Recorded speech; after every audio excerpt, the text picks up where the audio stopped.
Seguindo então com o nosso estudo do livro O Céu e o Inferno, a Justiça Divina segundo o Espiritismo, eu aproveito para ler uma citação aqui de Kardec.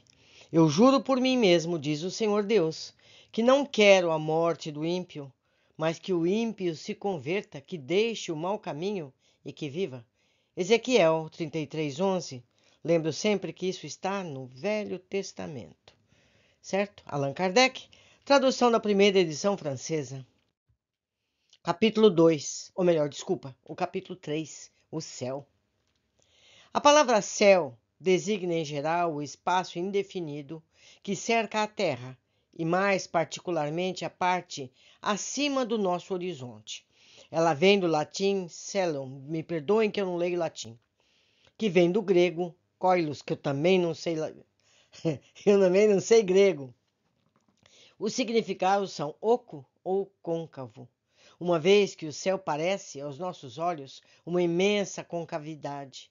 Os antigos acreditavam na existência de vários céus superpostos, compostos de matéria sólida e transparente, formando esferas concêntricas, cujo centro era a Terra. Tais esferas, girando ao redor da Terra, arrastavam consigo os astros que se encontravam em seu circuito.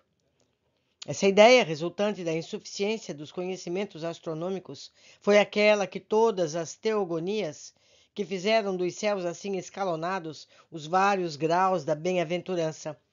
O último deles era a morada da felicidade suprema. Segundo a opinião mais comum, havia 7 deles, daí a expressão estar no 7º céu, para designar a felicidade perfeita. Os muçulmanos admitem 9, em cada um dos quais aumenta a felicidade dos crentes. O astrônomo Ptolomeu contava 11, dos quais o último chamava-se Empírio, por conta da brilhante luz que nele reinaria. Nota 23 e 24 deste parágrafo. Ptolomeu viveu na Alexandria, no Egito, no 2º século da Era Cristã. Nota de Allan Kardec. 24. Empírio, do grego pur ou pir, fogo, nota de Allan Kardec. Continuando a leitura. Ainda hoje é o nome poético dado ao lugar da glória eterna. A teologia cristã reconhece 3 céus. O primeiro é o da região do ar, das nuvens. O segundo é do espaço onde se movem os astros. E o terceiro, além da região dos astros, é a morada do mais alto, o lar dos eleitos que contemplam Deus face a face. É, de acordo com essa crença, que diz que São Paulo foi alçado ao 3º céu. As diversas doutrinas que se referem à morada dos bem-aventurados baseiam-se todas no erro duplo de que a Terra é o centro do universo e de que a região dos astros é limitada. É, para além desse limite imaginário, que todas colocaram essa estância afortunada e a morada do Todo-Poderoso. Singular anomalia, que situa o autor de todas as coisas, aquele que as governa todas, nos confins da criação, em lugar de colocá-lo no centro de onde a irradiação do seu pensamento poderia se estender a tudo.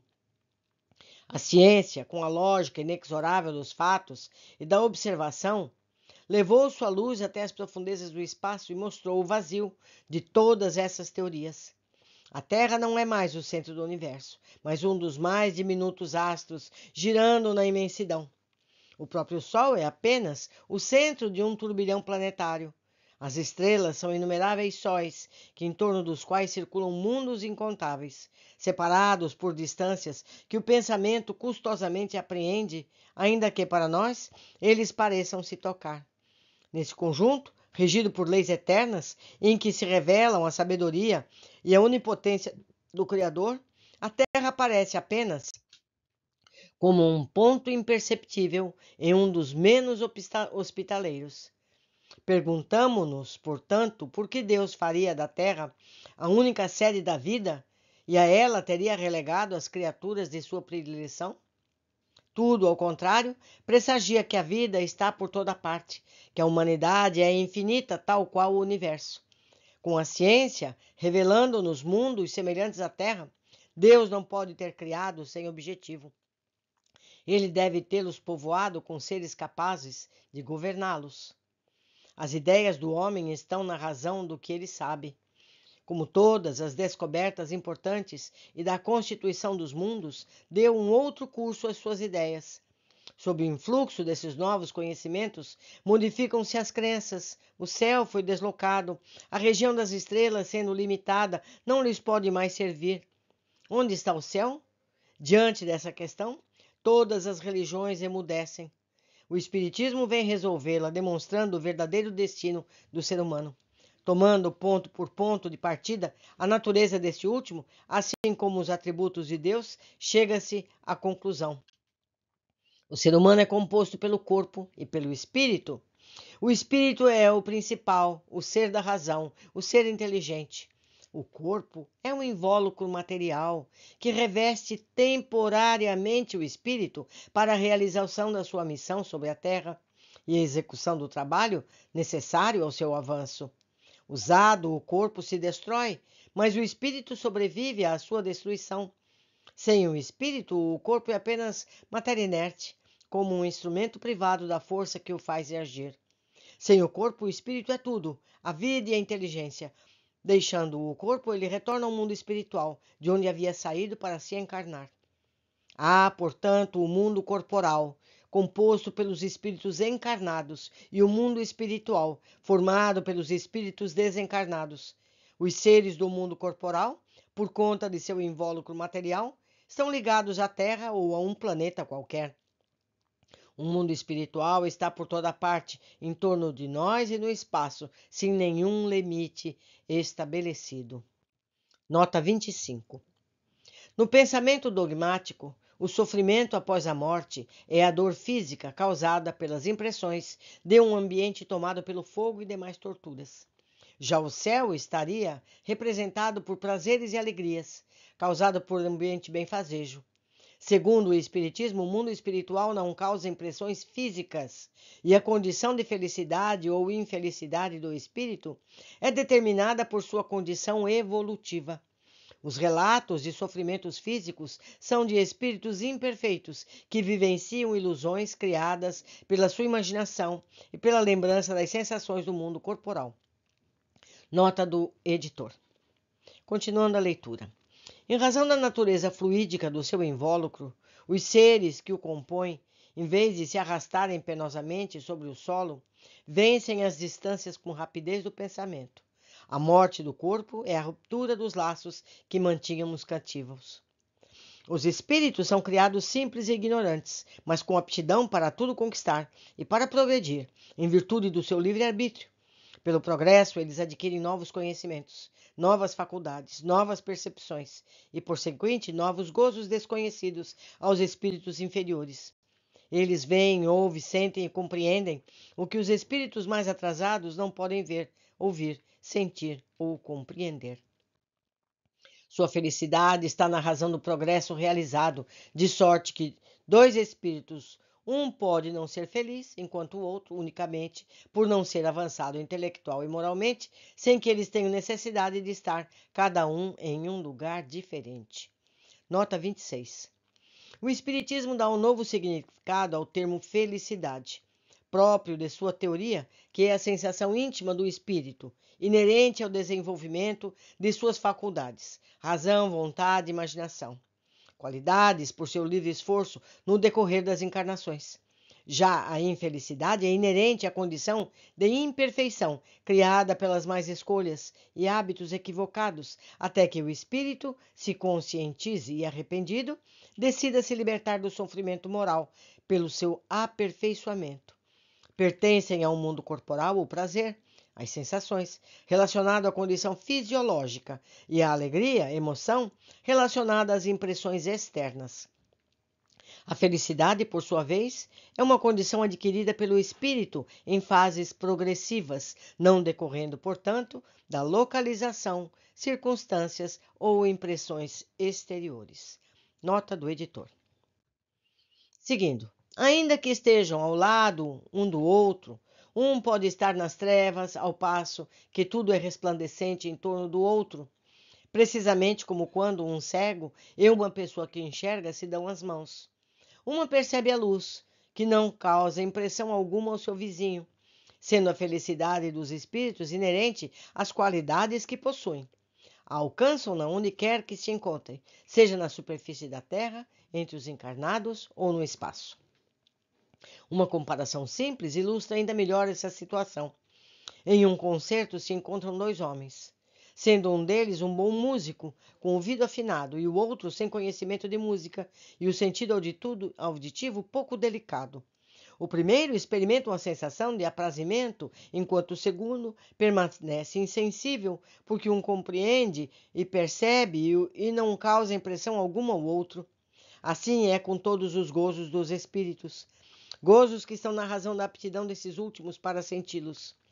O mundo espiritual tem por toda a parte esplendores, harmonias e sensações que não são acessíveis senão aos espíritos purificados, o que os espíritos inferiores, ainda submetidos à influência da matéria, nem mesmo entrevêm. Nota 27. Veja mais detalhes sobre percepções, sensações e sofrimento dos espíritos nas questões 237 a 257 do Livro dos Espíritos. A alma não tem percepção da dor no mundo espiritual. Nenhuma impressão física é causada ao perispírito.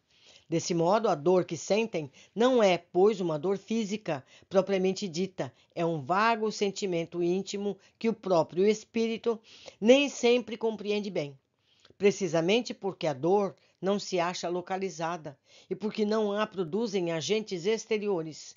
O espírito, em verdade, tem sofrimento moral quando tem imperfeições que lhe são inerentes. Todo o sofrimento físico que relatam são ilusões que o atormentam enquanto não as supera pelo aperfeiçoamento. Nota do editor. Seguindo. O progresso dos espíritos é fruto do seu próprio trabalho.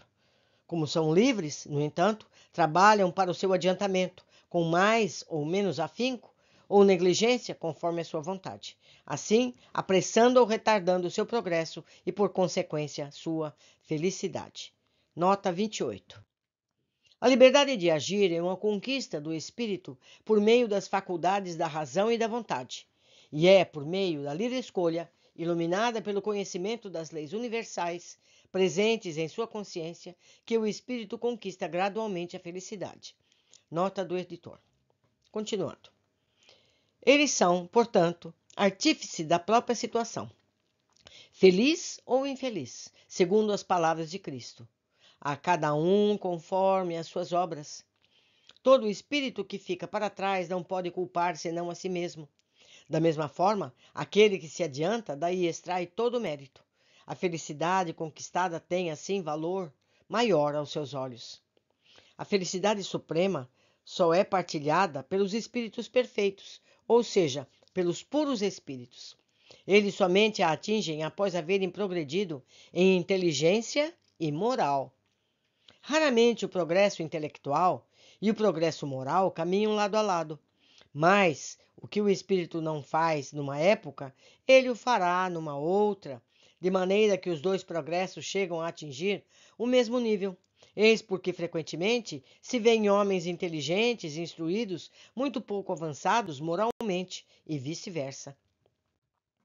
Nota 29. O espírito é inicialmente simples e ignorante, ou seja, sem o desenvolvimento das faculdades da vontade e da razão. Naturalmente, buscando melhor conforto, o ser humano primitivo conquista a inteligência racional no decorrer das reencarnações. Depois, sua mente se abre para o mundo social e ele faz escolhas morais. Só então desenvolve o senso moral e o livre-arbítrio. Todavia, por interesse pessoal, o espírito pode fazer uso da inteligência para abusar das necessidades corporais. Surge aí o mal moral, inerente à condição de infelicidade. Este terá superado quando o espírito arrependido dedicar-se ao equilíbrio dos dois progressos, moral e intelectual, superando essa imperfeição. Nota do editor. Seguindo, a encarnação é necessária a ambos os tipos de progresso do espírito, o moral e o intelectual. E tem a nota 30. Nas religiões ancestrais, a encarnação é efeito do pecado ou do karma, sendo necessariamente um castigo imposto ao espírito culpado. A teoria espírita supera essa ilusão, demonstrando as reencarnações como necessárias aos progressos intelectual e moral do espírito pelo próprio esforço. Esse conceito, amplamente desenvolvido nesta obra, altera completamente o entendimento da justiça divina. Nota do editor. Seguindo, ao progresso intelectual, por conta da atividade que é obrigado a desenvolver no trabalho, e ao progresso moral pela necessidade que os homens, ou seja, os seres humanos, têm uns dos outros. A vida em sociedade é a pedra de toque das boas e más qualidades. A bondade, a maldade, a doçura, a violência, a benevolência, a caridade, o egoísmo, a avareza, o orgulho, a humildade, a sinceridade, a franqueza, a lealdade, a má-fé, a hipocrisia. Numa palavra, tudo o que caracteriza o ser humano bom ou homem mau tem como motivação, objetivo e sustento das relações humanas com os seus semelhantes. Para o ser humano que vivesse isolado, não haveria nem vícios nem virtudes. Se pelo isolamento ele se preserva no mal, ele anula o bem. Uma só existência corporal é evidentemente insuficiente para que o espírito possa adquirir todo o bem que lhe falta e desfazer-se de tudo o que há de mal em si. O selvagem, por exemplo, numa só encarnação, poderia atingir o nível moral e intelectual do europeu mais avançado? Seria na prática impossível? Deve ele então ficar eternamente na ignorância, na barbárie, privado dos gozos que apenas o desenvolvimento das faculdades pode proporcionar? O simples bom senso recusa uma tal suposição, que representaria a negação simultânea da justiça e da bondade de Deus, assim como da lei e do progresso da natureza.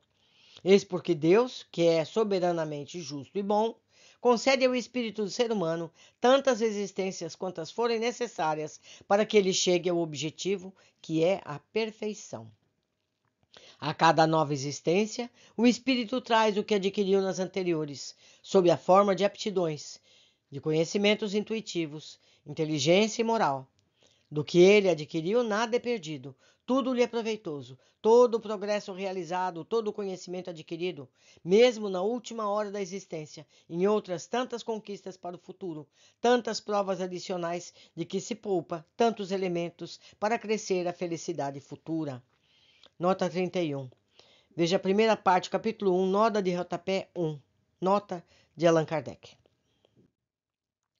O espírito que pressente sua morte próxima não dirá que é inútil trabalhar pela própria instrução por conta do pouco tempo que lhe resta a viver. Compreendendo a solidariedade entre o presente e o futuro, via a lei do progresso, ele pensará ao contrário. Aproveitemos esses últimos momentos para avançar o mais possível, porque o trabalho feito está feito. Nota 32. Segundo o Espiritismo, a finalidade da vida, no atual estágio evolutivo do nosso planeta, está no progresso intelecto-moral do espírito, para o qual as experiências e vicissitudes são oportunidades, assim cada momento da vida importa. O contato com a natureza, as relações sociais e até mesmo estar em coma numa cama de hospital, todo instante bem aproveitado pode ser instrumento para o aperfeiçoamento. Nota do editor. E completo eu, esta leitora. Por isso que nos é vedado a eutanásia, porque no último momento nós ainda podemos mudar alguma coisa em nossos pensamentos, em nossos critérios. Ilude-se aquele que pensa que a pessoa em estado vegetativo não pense. Recomendo que vejam o canal, afinal, o que somos nós? Nós vamos ver ali muitas pessoas que estão em coma, tendo vivências incríveis durante esse tempo. Muito aperfeiçoamento, muito aprendizado durante esses minutos. Não deixem de assistir. Continuando nossa leitura. Cada existência é, assim, um passo adiante na estrada do progresso, a menos que por preguiça, indiferença, obstinação no mal, ele não a aproveite, caso em que terá que recomeçar. Dele, portanto, depende aumentar ou diminuir o número de encarnações, sempre mais ou menos penosas e trabalhosas. Nota 33. O número de encarnações necessárias para a evolução do espírito é inversamente proporcional ao esforço empregado. Ao bom uso dos desafios enfrentados, as encarnações tornam-se penosas, enquanto o espírito não aproveita as oportunidades para o seu progresso, tornando-as repetitivas por sua própria responsabilidade. Nota do editor. Recomendo a leitura do livro Eustáquio, 15 séculos de uma... Não lembro o nome. Mas é Eustáquio. Está aqui no canal. Vocês vão gostar muito porque mostra mesmo isso. São 15 séculos de um ser que reencarna, sucessivamente progredindo. Não vou contar o que aconteceu. Seguindo a nossa leitura.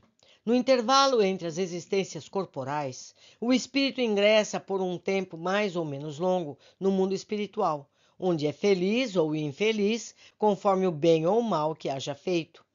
O estado espiritual é o estado normal do espírito, porquanto esse deve ser o seu estado definitivo, e porque o corpo espiritual não morre. A estada no corpo é apenas transitória, passageira. É principalmente no estado espiritual que o espírito colhe os frutos do progresso realizado no seu trabalho durante a encarnação. É também nesse estado que ele se prepara novas lutas e toma resoluções que se esforçará por colocar em prática no seu retorno à humanidade. Nota 34. A doutrina espírita estabelece o princípio da livre escolha das provas da vida.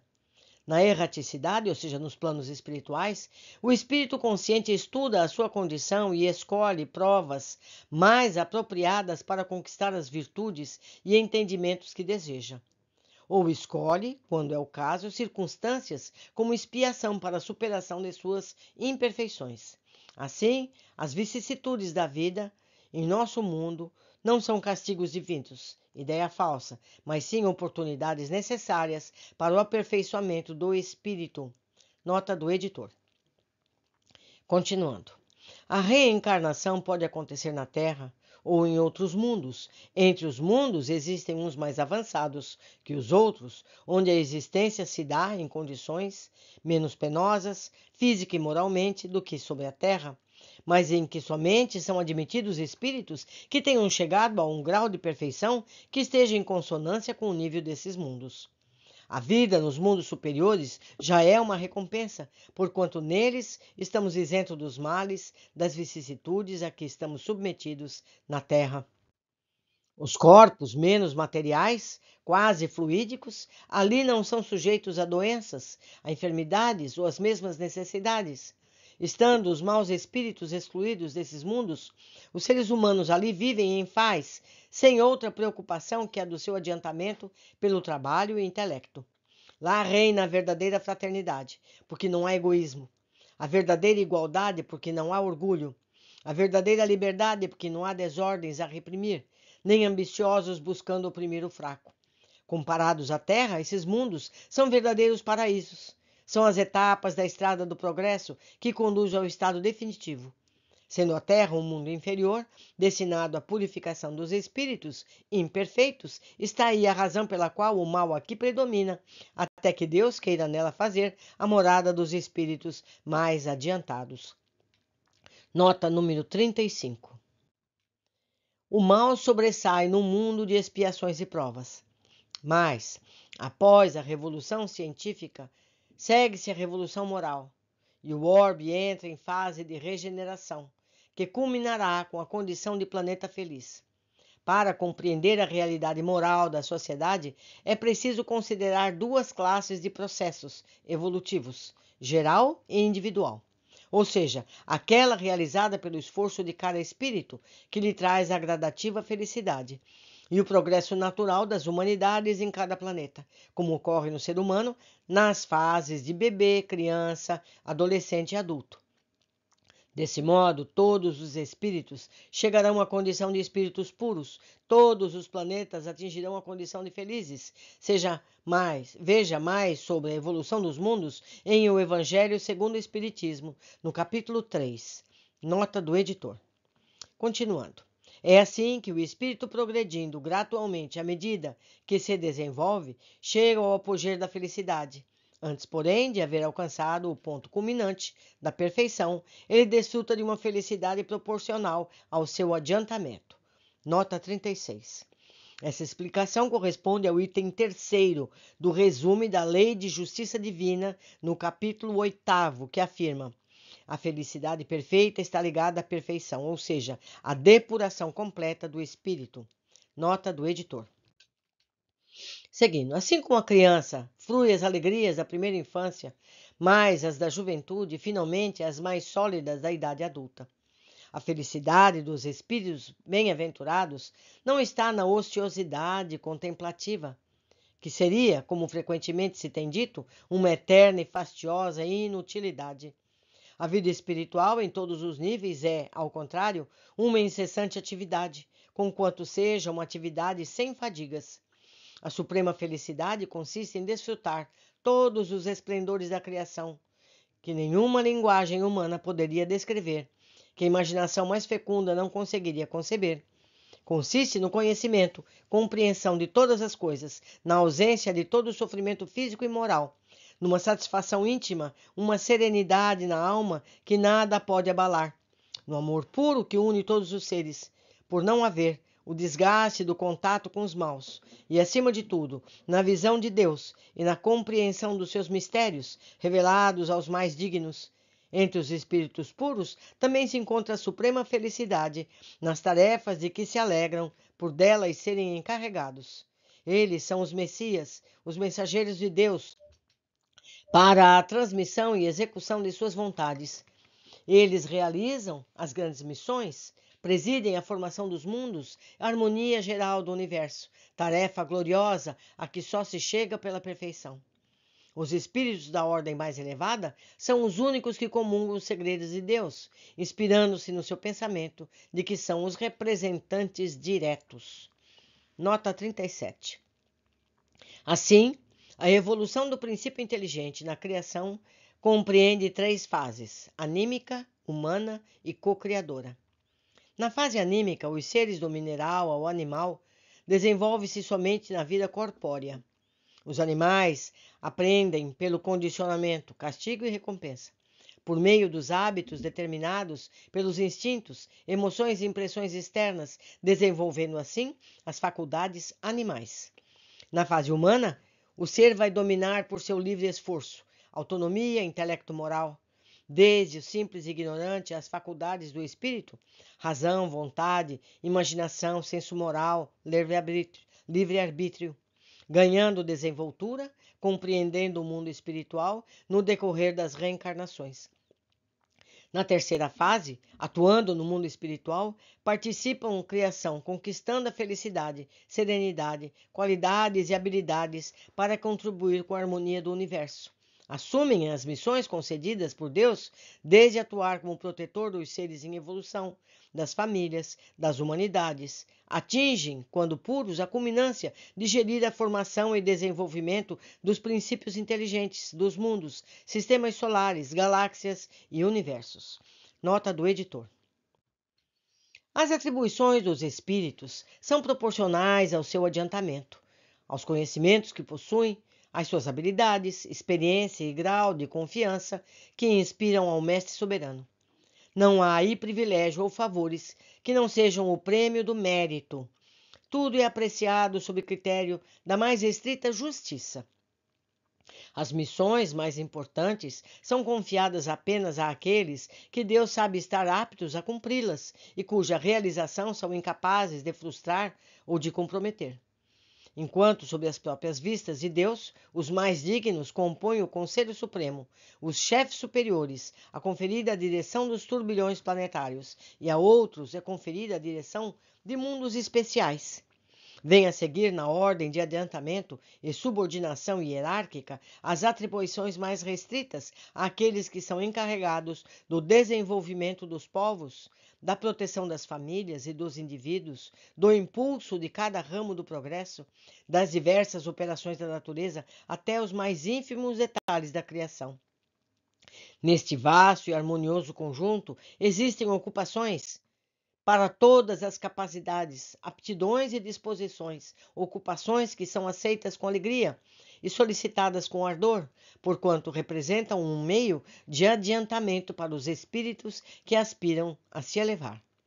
A encarnação é inerente à inferioridade dos espíritos. Ela não mais é necessária àqueles que lhes ultrapassam os limites e que progridem no estado espiritual ou nas existências corporais de mundos superiores, que nada mais têm de materialidade terrestre.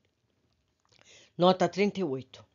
Na evolução do princípio espiritual, na vida animal, a transmigração é contínua e se percebe e age somente enquanto ligada ao corpo físico.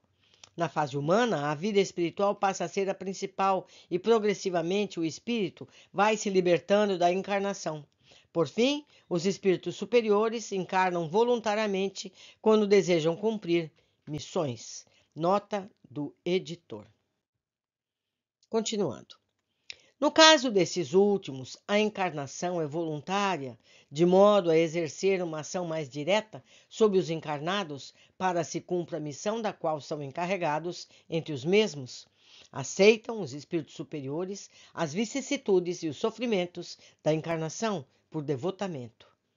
Ao lado das grandes missões confiadas aos espíritos superiores, existem outras de todos os graus de importância, consignadas aos espíritos de todos os níveis, donde se pode afirmar que cada encarnado tem a sua, ou seja, tem deveres a cumprir para o bem de seus semelhantes, desde o pai de família, a quem cabe o cuidado de fazer progredir seus filhos, até o gênio, que difunde novas sementes de progresso na sociedade. É nessas missões secundárias que se encontram frequentemente as falhas, erros, deserções, mas que prejudicam apenas o indivíduo e não o todo. Todas as inteligências concorrem, portanto, para a obra geral, em qualquer grau a que tenham chegado, e cada uma na medida de suas forças. Umas encarnadas, outras no estado de espírito. Por toda parte, atividade, desde a base até o alto da escala.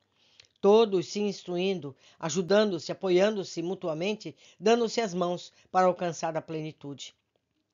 Assim se estabelece a solidariedade entre o mundo espiritual e o mundo corporal, ou seja, entre o ser humano e os espíritos, entre os espíritos livres e os espíritos cativos. Assim, se perpetuam e se consolidam pelo aprimoramento e continuidade das relações, as simpatias verdadeiras e as afeições santas. Por toda parte, portanto, vida e movimento. Nenhum canto do infinito que não seja povoado, nenhuma região que não seja incessantemente percorrida por inumeráveis legiões de seres radiantes, invisíveis para os sentidos grosseiros dos encarnados, mas cuja visão deslumbra de admiração e de alegria as almas libertas da matéria.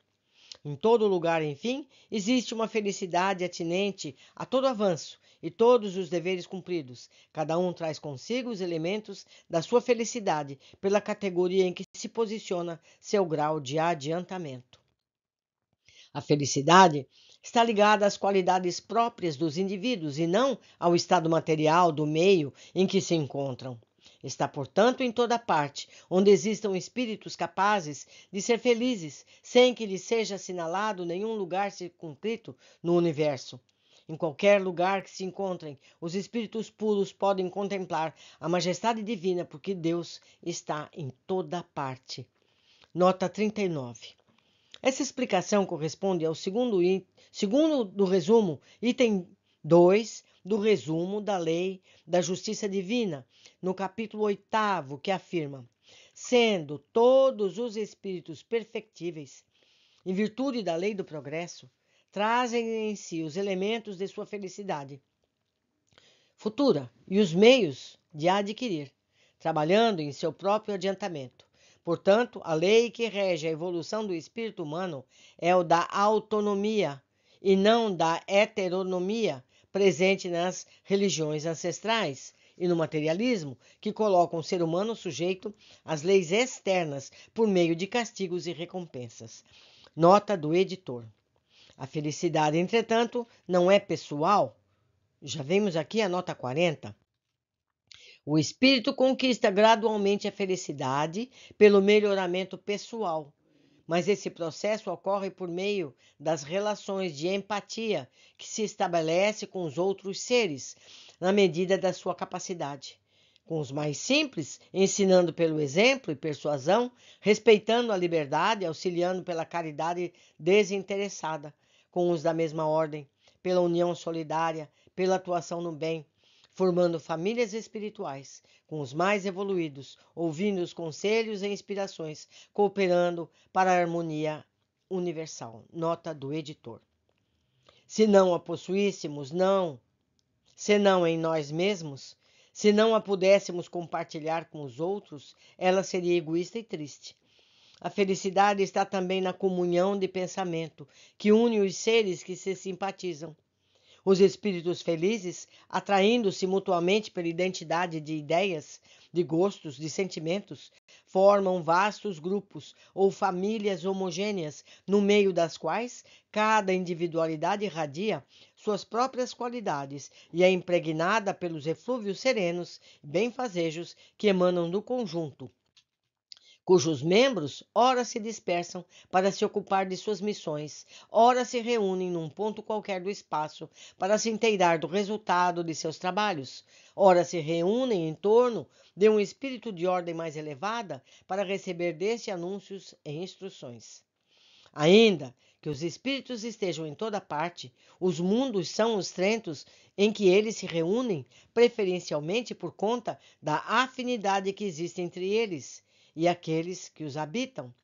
Em torno dos mundos adiantados existem em grande quantidade espíritos superiores, em torno dos mundos atrasados pululam espíritos inferiores.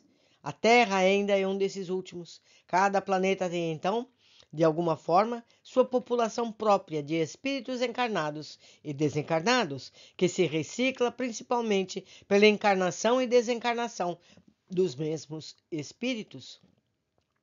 Essa população é mais estável dos mundos inferiores, onde os espíritos são mais apegados à matéria, mais variável nos mundos superiores.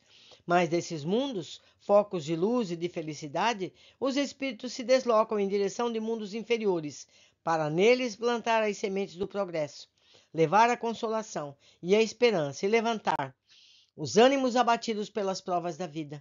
Neles, encarnando-se por vezes, de modo a realizar sua missão com mais eficácia. Nessa vastidão sem fronteiras, onde está, então, o céu? Ele está por toda parte. Nenhuma muralha serve-lhe o limite. Os mundos felizes são as últimas estações que levam a ele. As virtudes descerram-lhe o caminho, ao passo que os vícios interditam-lhe o acesso. Diante desse quadro grandioso, que preenche todos os cantos do universo, dando a todos os objetos da criação um propósito e uma razão de ser, como é pequena e mesquinha a teoria que circunscreve a humanidade a um imperceptível ponto no espaço, que nos mostra essa humanidade começando num dado momento para igualmente acabar um dia junto do planeta que a transporta, não abrangendo dessa forma senão um minuto na eternidade. Como essa teoria é triste, fria, glacial, quando nos mostra o resto do universo. Antes, durante e após a humanidade terrestre, sem vida, sem movimento, como um imenso deserto mergulhado no silêncio. Como é desesperadora por conta do quadro que descreve do pequeno número de eleitos votados à contemplação perpétua, enquanto a maioria das criaturas se encontra condenada ao sofrimento sem fim. Como é angustiante para os corações que amam, pela barreira que coloca entre os mortos e os vivos. As almas felizes dizem, só pensam na sua felicidade, as infelizes nas suas dores. Surpreende que o egoísmo reine sobre a terra quando ele é mostrado no céu? Quão mesquinha nesse caso é a ideia transmitida da grandeza do poder e da bondade de Deus. Quão sublime, em contrapartida, é a ideia que o Espiritismo nos dá, como seu ensinamento enriquece as ideias e amplia o pensamento. Mas quem diz que ela é verdadeira? Primeiramente, a razão a seguir, a revelação. E, por fim, sua concordância com o progresso da ciência. Entre essas duas teorias, uma das quais deprecia e a outra amplia os atributos de Deus. Uma está em desacordo com a outra, em harmonia com o progresso que fica para trás, enquanto a outra marcha adiante. O bom senso diz que qual lado se encontra a verdade. Ao confrontar as duas, que cada um consulte em seu íntimo suas aspirações, e uma voz interior vai responder-lhe: tais aspirações são a voz de Deus, que não pode enganar os seres humanos. Item 41. Desde a antiguidade, o conhecimento do mundo moral mantém-se ou nos limites teológicos que impõem dogmas, ou nos do senso comum, que não os questiona.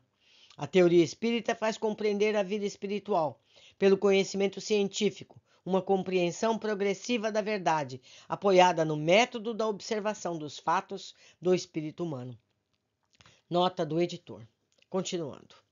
Mas então, por que Deus não lhes revelou toda a verdade desde o princípio?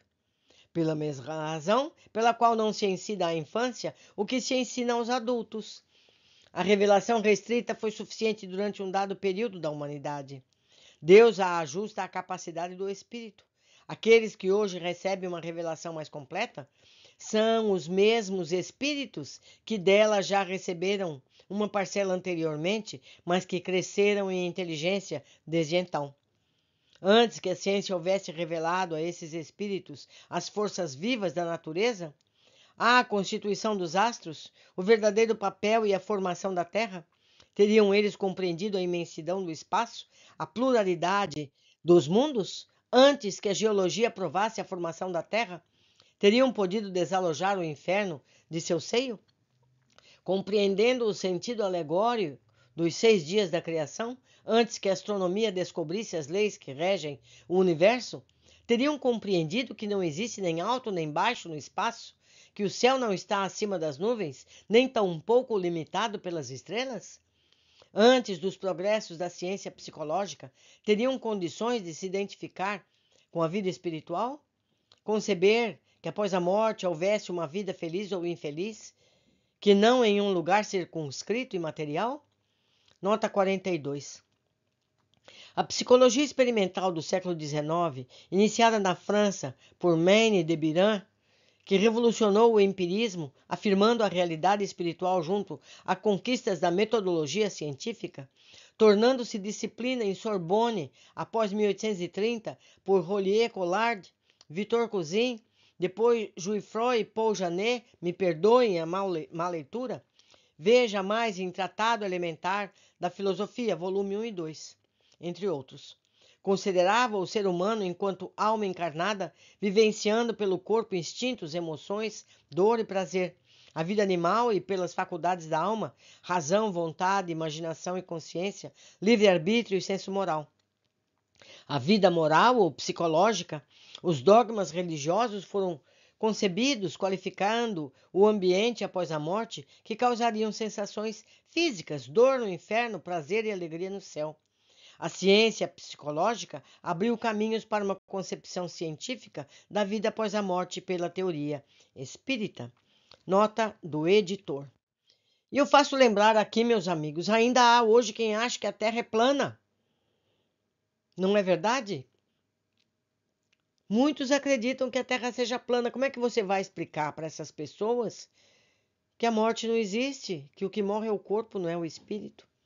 Então, tudo tem seu tempo para ser revelado. Mas vamos continuar. Não, pois, compreendendo mais tarde dos sentidos do que através do pensamento, o universo era muito vasto para o intelecto dos espíritos de outrora. Era preciso reduzir a concepção do universo a proporções menores, de modo a conformá-la à perspectiva deles, para eventualmente expandi-la mais tarde. Uma revelação parcial tinha sua utilidade, era apropriada naquele momento, mas hoje é insuficiente. O erro está naqueles que, não levando em conta o progresso das ideias, creem poder governar homens maduros como se estivessem ainda na infância. Muitos morreram. Vale completar aqui agora. Muitos morreram por dizer que a Terra não era plana. Não é verdade? A religião daquele tempo não permitia que se pensasse sequer. E hoje já todo mundo sabe que a Terra é redonda, não é? Ou seja, não plana. Nota 43. Segundo Kardec, o uso da fé racional para compreender o elemento espiritual destrói o império da fé cega, que aniquila a razão, a obediência passiva que embrutece, emancipa a inteligência do ser humano e ergue sua moral. Dessa forma, o Espiritismo combate o fanatismo do mundo velho, cujas seitas promovem o exclusivismo, que será superado pela liberdade de consciência no mundo novo, anunciando a salvação para todos os seres humanos de bem, assim como a possibilidade para os mais imperfeitos de chegar, por seus esforços, pela expiação e reparação, à perfeição única que leva à suprema felicidade. Em lugar de desencorajar o fraco, encoraja-o, mostrando-lhe o porto que deve chegar. A Gênesis, capítulo 18, item 20. Desse modo, todos os espíritos chegarão ao caminho do bem, sem exceção. Eu cito aqui a Gênese de Kardec, certo? Não é a Gênese da Bíblia, não. Jesus disse: nenhuma ovelha se perderá. E também diz: os mansos e pacíficos herdarão a terra. Não é verdade? Ficamos hoje por aqui. Aguardo todos vocês no nosso próxima leitura. Abraços!